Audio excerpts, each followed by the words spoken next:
नमस्कार दोस्तों, मैं राकेश वर्मा आप सभी का स्वागत करता हूं आपके अपने परिवार एसएन गुरुकुल पर। साथियों, वर्तमान जो हालात परिस्थिति है शिक्षा व्यवस्था का, शिक्षा विभाग का अपर मुख्य सचिव के पाठक ने जो हालात उत्पन्न कर रखे हैं, जिसका मार शिक्षक शिक्षिकाएं और छात्र छात्राएं लगातार झेल रहे हैं। शिक्षक शिक्षिकाएं छात्र छात्राओं के साथ उनके परिजन और अभिभावक भी इससे कहीं न कहीं खुद को परेशान समझ रहे हैं, खुद परेशान दिख रहे हैं। आप सभी को ज्ञात होना चाहिए कि इन सारे जो कुकृत्य है अधिकारी पदाधिकारियों का, शिक्षा व्यवस्था, शैक्षणिक संस्थानों, सरकारी विद्यालयों, शिक्षकों, छात्र छात्राओं से जुड़े जितने भी गंभीर मुद्दे हैं, उन सभी को पुरजोरता से, मुखरता से उठाने वाला कोई यदि व्यक्ति पूरे बिहार भर में हमें नजर आता है, जो सोशल मीडिया पर, न्यूज़ चैनलों पर आकर के अपनी बात को बेहद ही मुखरता से रखता है, बिना किसी भय, बिना किसी डर के, बिना किसी झिझक के। जब वो नौकरी में था तो भी, आज नौकरी से बाहर है तो भी। तो वह है वंशीधर ब्रजवासी। वंशीधर ब्रजवासी के हिम्मत का मैं दाग देता हूं। और उस प्रकार की यदि सिर्फ 5 शिक्षक नेतृत्वकर्ता पूरे बिहार भर में हो जाए तो एसीएस के पाठक का, इससे भी यदि आतताई कोई एसीएस शिक्षा विभाग में आ जाए तो उसे भी दुम दबा करके पतली गली से निकलना पड़े। क्योंकि पूरे बिहार भर में सबसे अत्यधिक यदि कोई एसीएस के पाठक की आंखों का चुभन है कोई शिक्षक नेता, तो वह है वंशीधर ब्रजवासी। तमाम तरह के जितने भी कुकृत्य एसीएस के पाठक के द्वारा किए गए, उन सभी का खुलासा वंशीधर ब्रजवासी ने खुलेआम तौर पर सोशल मीडिया और प्रेस मीडिया, इलेक्ट्रॉनिक मीडिया के समक्ष आकर के बयान किया। मैंने जो बार-बार वीडियो में आपको 1 दर्जन प्रकार के जो घोटाले के बारे में जो आपको अवगत कराया है, एसीएस के पाठक के रहते हुए उन्हीं के नाकों तले, उन्हीं के आंखों के सामने और उनके देख-रेख में पूरे सुनियोजित तरीके से षड्यंत्र और साजिश के तहत जो 12 प्रकार के घोटाले हुए हैं, जिसमें इन घोटालों के जरिए सैकड़ों करोड़ रुपए जो एसीएस के पाठक ने अर्जित किया है, इसे लेकर के ब्रजवासी सर ने लगातार पूरे पुरजोरता से, मुखरता से जो है आवाज़ें उठाते रहे हैं। चाहे वो थाली घोटाला हो, चाहे बेंटेज घोटाला हो, चाहे बस्ता घोटाला हो, चाहे एमडीएम घोटाला हो, चाहे मिशन दक्ष घोटाला हो, चाहे डेली वीसी घोटाला हो, चाहे निरीक्षण घोटाला हो, चाहे नामांकन रद्द घोटाला हो, चाहे प्रीफैब निर्माण घोटाला हो, चाहे समरसेबल घोटाला हो, चाहे विद्यालय जीर्णोद्धार घोटाला हो, विद्यालय मरम्मती घोटाला हो, विद्यालय निर्माण घोटाला हो, एफएलएन ट्रेनिंग घोटाला हो, एफएलएन किट घोटाला हो। तो तमाम तरह के एवं आउटसोर्सिंग एजेंसियों के माध्यम से जो भर्तियां हुई शिक्षक और शिक्षकेतर कर्मियों का, निरीक्षी कर्मियों का, बीपीएससी के माध्यम से जो शिक्षकों की भर्ती में जो घोटाले हुए, तो तमाम तरह के घोटालों का वंशीधर ब्रजवासी सर ने पूरे मुखरता से लोगों के सामने रखा और पूरे साक्ष्य और सबूत के साथ, पूरे दावे के साथ उन्होंने इन सारी बातों को रखा। तो इस प्रकार से जो खुलासे सोशल मीडिया पर आकर के किया गया, उसके बाद से प्रेस मीडिया के जो रिपोर्टर हैं, उनमें जागृति आई और वे विद्यालयों में जा करके थाली घोटाला का, पेंटेज घोटाला का, समरसेबल घोटाला का उजागर जो है उन्होंने किया। अलग अलग जिलों से जो है लगातार खबरें छपने लगी समाचार पत्रों में, कहीं पे थाली घोटाला का, कहीं पे बेंटेज घोटाला का, कहीं पे समरसेबल घोटाला का, तो कहीं पे कुछ और जब इन खुलासों के जो दावे ब्रजवासी सर के द्वारा किया गया और जब सत्य साबित होने लगा, तब और वे आंखों की किरकिरी हो गई एसीएस के पाठक के नजरों में। तो एसीएस के पाठक के द्वारा जो गलत नीति नियम बनाए जाते रहे, जो गलत दिशा निर्देश जारी किए जाते रहे, जिससे शिक्षक शिक्षिकाओं पर प्रतिकूल प्रभाव पड़ते रहा, जिससे छात्र छात्राओं पर प्रतिकूल प्रभाव पड़ा, चाहे वो अत्यधिक ठंड के कारण दर्जनों छात्र छात्राएं की मृत्यु हुई, शिक्षक शिक्षिकाएं बीमार पड़े या उनकी मृत्यु हुई, चाहे आज भीषण गर्मी का दंश झेल रहे हैं, जहाँ एक और सभी निजी विद्यालय बिहार भर के गर्मी की छुट्टी का लुत्फ उठा रहे हैं, वहीं दूसरी तरफ सरकारी विद्यालयों में पढ़ाने वाले शिक्षक शिक्षिकाएं, अन्य कार्यों में संलग्न शिक्षकेतर कर्मी, रसोईया एवं पढ़ने वाले सभी छात्र छात्राएं इस भीषण गर्मी का, इस तपती धूप का, इस गर्म हवाओं का वे मार झेल रहे हैं, दंश झेल रहे हैं। और लगातार पूरे बिहार भर से खबरें आ रहे हैं, सैकड़ों की तादाद में रोजाना शिक्षक शिक्षिकाएं, छात्र छात्राएं बीमार पड़ रहे हैं, बेहोश हो रहे हैं, खून से लथपथ उनका शरीर देख करके जो है दिल दहल जा रहा है, मन कुंठित हो जा रहा है, पूरे मस्तिष्क में सिर्फ वही नजर आ रहा है। और ऐसा प्रतीत हो रहा है जैसे जो रूस और यूक्रेन के युद्ध में जिस प्रकार से आम नागरिकों को मारा गया, जिस प्रकार से आज इजराइल और दूसरे देशों के बीच जो युद्ध चल रहा है, हमास, उसमें जो मारे जा रहे हैं, तो उससे कम बिहार की परिस्थिति और स्थिति नहीं है।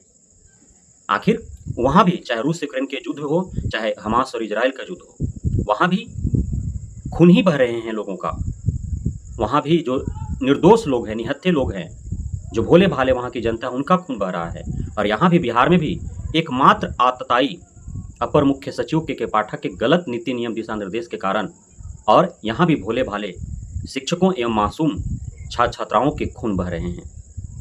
किसी के माँ के गोद सुना हो गया, किसी के बुढ़ापे का सहारा छीन लिया गया, किसी के बच्चों की जो निर्भरता थी, जो उनका आश्रय था, वह छीन लिया गया। तो इस प्रकार के जो तमाम जो कुकृत्य किए गए एसएसके के पाठक के द्वारा, इसी के विरोध में तो वंशीधर ब्रजवासी ने आवाज़ उठाया है। उन्होंने स्वयं के लिए थोड़ी ना सिर्फ बोला, उन्होंने पूरे 6 लाख शिक्षक शिक्षिकाओं के लिए एवं करोड़ों बिहार में प्राथमिक से उच्च माध्यमिक तक पढ़ने वाले छात्र छात्राओं के लिए आवाज़ें बुलंद की है। जब उन्होंने इन सारे कुकृत्यों के बाद गुस्सा में आकर के आक्रोश में एसएसके के पाठक को हिटलर बोला था, उनके इस कुकृत्यों को हिटलर शाही का उपमा दिया था, तब जो है एसएसके के पाठक को बुरा लगा और उन्होंने ब्रजवासी सर को बर्खास्त करने के लिए वहाँ के जो नियोजन इकाई थी, मुजफ्फरपुर के जिस प्रखंड के नियोजन इकाई के वो शिक्षक हैं 2020 के नियमावली के अनुसार, तो उस नियोजन इकाई को उन्होंने पत्र लिखा था। बर्खास्तगी का पत्र एसएसके के पाठक ने लिखा था कि शिक्षक ब्रजवासी जो हैं उन्होंने आलाधिकारी को अपशब्द बोला है, उन्होंने असंवैधानिक अल्फाजों का इस्तेमाल किया है, उनके लिए अनुशासनहीनता का बोध आता है, उनके कुकृत्य जो है नज़र एसएसके के पाठक को आया, ब्रजवासी सर के द्वारा जो आवाज़ें उठाई गई। लेकिन कई हफ्ते गुजर जाने के बाद नियोजन इकाई के द्वारा जो उन पर कार्रवाई किए गए, उनको बर्खास्त नहीं किया गया, जबकि एसएसके के पाठक ने उनको बर्खास्त करने के लिए पत्र लिखा था। आखिर क्यों बर्खास्त नहीं किया गया उन्हें? सवाल तो यह उत्पन्न होता है। ब्रजवासी सर ने तो जो प्रेस वार्ता में उन्होंने एक एक बातें कही, एक एक शब्द कहा, तौल तौल के उन्होंने कहा। आखिर जब एसएसके के पाठक के द्वारा बोले गए एक शब्द जब शिक्षा विभाग के लिए नीति बन जाता है, तो उन्होंने जब लिखित रूप में नियोजन इकाई को दिया कि शिक्षक ब्रजवासी को बर्खास्त किया जाए, तो क्यों बर्खास्त नहीं किया गया? सवाल यह उत्पन्न होता है। और उन्हें बर्खास्त न करके निलंबित करने का क्या तुक था? और जब इनका निलंबन भी हुआ, तो जिस प्रखंड के नियोजन इकाई के द्वारा इनका नियोजन हुआ था, निलंबन के बाद दूसरे प्रखंड में इनका जो है जाने के लिए कह दिया गया कि आप दूसरे प्रखंड में जाकर के वहाँ आप जो है योगदान दें। आखिर इनका कार्रवाई इन्हीं के नियोजन इकाई से होना चाहिए, दूसरे नियोजन इकाई को क्यों सौंप दिया गया? इसको लेकर के उन्होंने आवाज़ उठाया। यह बिल्कुल ही अनैतिक है, गैर जिम्मेदाराना यह हरकत है, असंवैधानिक है, इस प्रकार का होना ही नहीं चाहिए। साथ ही इन्होंने इसे खुद के ऊपर एक बहुत बड़ा साजिश और षड्यंत्र का हिस्सा बताते हुए और डायरेक्ट अपर मुख्य सचिव के पाठक पर हत्या का आरोप मढ़ दिया कि यह साजिश है शिक्षा विभाग के अधिकारियों का कि ब्रजवासी के द्वारा जो लगातार उनके द्वारा कुकृत्यों का, उनके गलत नीति नियमों, गलत दिशा निर्देशों या उनके द्वारा जो घपले घोटाले कमीशनखोरी जो किया जाता रहा, उसका जो खुलासा ब्रजवासी ने किया है, अब जो है आला अधिकारी फंसते नजर आ रहे हैं। इसलिए वे रास्ता से हटा देना चाहते हैं वंशीधर ब्रजवासी को, क्योंकि यदि कार्रवाई झेलना था, आपने निलंबन की कार्रवाई किया, बर्खास्त करने का जबकि पत्र प्राप्त था, आपने बर्खास्त नहीं करके निलंबन की कार्रवाई आपने किया, तो निलंबन की कार्रवाई आपको उसी नियोजन इकाई के अधीन रखना चाहिए था। दूसरे नियोजन इकाई में आपने क्यों ट्रांसफर किया? और उन्होंने कहा कि 40 किलोमीटर की दूरी तय करके उनको वहाँ जाना पड़ेगा रोजाना, और इस 40 किलोमीटर की दूरी आने और जाने के क्रम में हो सकता है कि अधिकारियों के द्वारा एक साजिश के तहत उनके जान से खेल लिया जाए, उनको मौत का घाट उतार दिया जाए। तो इस प्रकार के डायरेक्ट आरोप मढ़े गए अधिकारियों पर, और मुजफ्फरपुर के पुलिस प्रशासन से उन्होंने गुहार लगाया है कि उनके जान माल की क्षति हो सकता है, इसलिए उन्हें जो है सुरक्षा प्रदान किया जाए। तो प्रेस वार्ता में उन्होंने इन सारी बातों का जिक्र किया और वंशीधर ब्रजवासी के इस प्रेस वार्ता का चारों तरफ जो है सोशल मीडिया पर, इलेक्ट्रॉनिक मीडिया पर जो है वायरल किए जा रहे हैं। उनके कही हुए शब्दों को अपने शब्दों में बयां किया जा रहा है। समाचार पत्रों में भी इस प्रेस वार्ता का जगह मिलने चाहिए, क्योंकि हो सकता है कि इस प्रकार के साजिश और षड्यंत्र रचे जाएं, क्योंकि अब तो खुलेआम है कि बीओ, डीओ, डीपीओ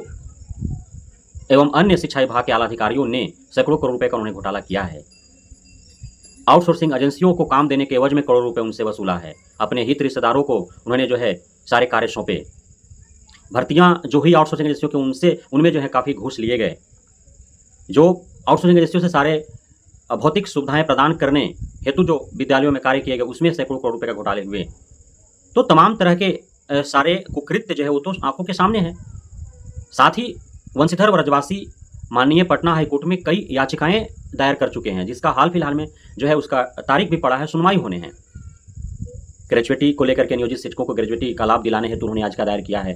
प्रमोशन को लेकर के उन्होंने याचिका दायर किया है। एवं तमाम तरह के जो नियोजित शिक्षकों को अब तक जो सरकार के द्वारा जो सौतेला व्यवहार किया जाता रहा है, उनको जो सुविधाएं दिए जाने चाहिए थे वो सुविधाएं उनको मुहैया अब तक नहीं हुई है। जबकि नियोजित शिक्षकों से हर संभव कार्य जो है वो नियमित शिक्षकों के भांति ही लिए गए। नियोजित शिक्षक जो है हर वो कार्य उन्होंने किया जो नियमित शिक्षक करते आए हैं।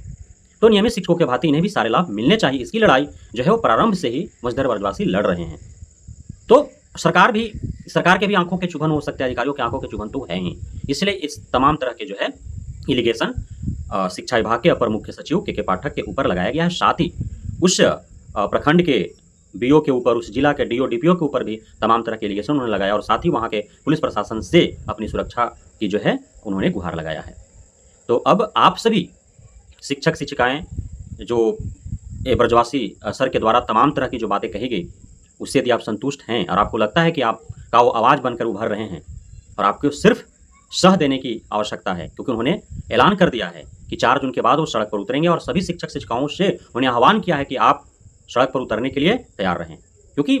अपर मुख्य सचिव वो राज्यपाल को चुनौती देता है, मुख्यमंत्री को अपने पैर का धूल समझता है,